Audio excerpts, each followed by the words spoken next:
represented by two separate yet equally important groups: the police who investigate crime and the district attorneys who prosecute the offenders. These are their stories.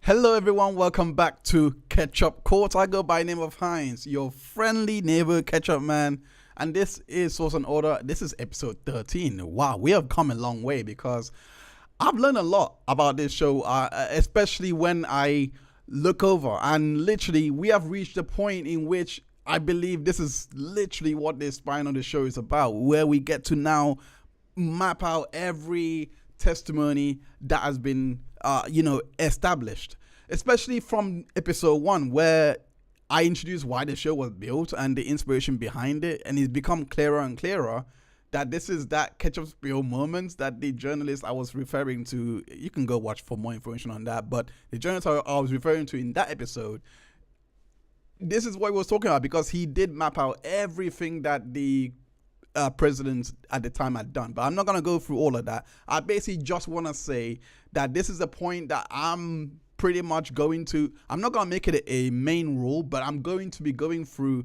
witness by witness testimonies. So we already heard a preview last week on episode 12, a preview of what Robert Baker, who was Monica's affair partner. We already heard a lot of what he had to do in regards to his whole plot, and he gave a bit of background for Monica's life. He is going to come back to testify. I believe he testified initially because of the whole scheduling issue. I believe that was the reason.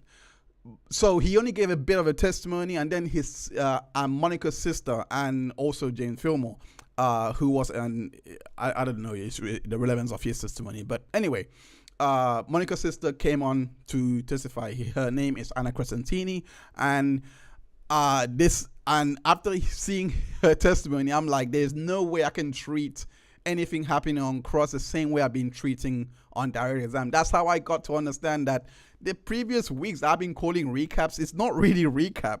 I've been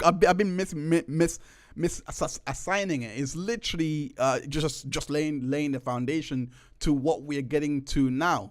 And it is a recap in a way, but what it serves to do in terms of its purpose is it has pretty much given us a template for us to work with when these witnesses make their testimony. So I cannot wait to get into everything that Anna Crescentini has literally been testifying to this, on week 7, day 28 and 29 of the trial, everything that she's been testifying to, because the moment that Christopher Austin, had basically taken the stand, everything has changed. The whole complexion of the trial has changed, and how I'm going to approach all of this has basically changed, which is why I'm going witness by witness. So on today's show, yes, we finally got to the point where Source and Order is basically coming alive, and Monica's sister has taken the stage. We're going she's going to talk about Monica's affair, as well as the events before the murder, the day of the murder, and after the murder. So, and then I'm going to go through the cross-examination, which I thought was a masterclass in psychology, but not also psychology, legally as well. So without further, I'm gonna get into Anna Crescentini's testimony. Yeah, so let's go. Having to do with what Fabio had at his company. Monica told me that Fab did not have a will, and I suggested that she seek an estate lawyer. You suggested to her that she seek an Correct. estate lawyer. And I said, that's why I'm here, to help you go through all these things. We were just shocked and But at this point, upset. But the fact that she had an affair and lied, of course she's going to lie. She wants to cover the affair. Doesn't mean that she had anything to do with his murder. Okay, so I do apologize if you are seeing anything in regards to how this video is coming across. Is most likely because of the fact I'm extracting in the background. I am expecting a video. I am going to be releasing a video called a video going into the Anna Walsh case, Anna Walsh, Brown Walsh trial. Remember that a full trial recap is going to be released, which has cause a bit of issues. So if you did get see or there's a lag or anyway anything like that, that could be the reason. But if you've noticed any other issues on on watching this back on replay or watching this live, let me know in the chat or in the comment section so I can fix it immediately. But anyway, I just thought I'd get that out of the way because I received a message on my stream. Hopefully that doesn't happen again, and hopefully it was just a one-off. So nonetheless, let's just get into what we have in store for today's show, because this is where things got really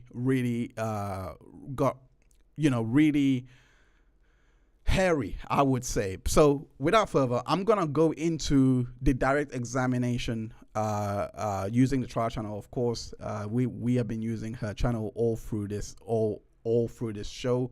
Yeah, so let me just get into the direct examination of Monica Sementilli's trial. Things are very, very slow on my computer. I think I know why. Probably this isn't the best day. Yeah, I think I know why.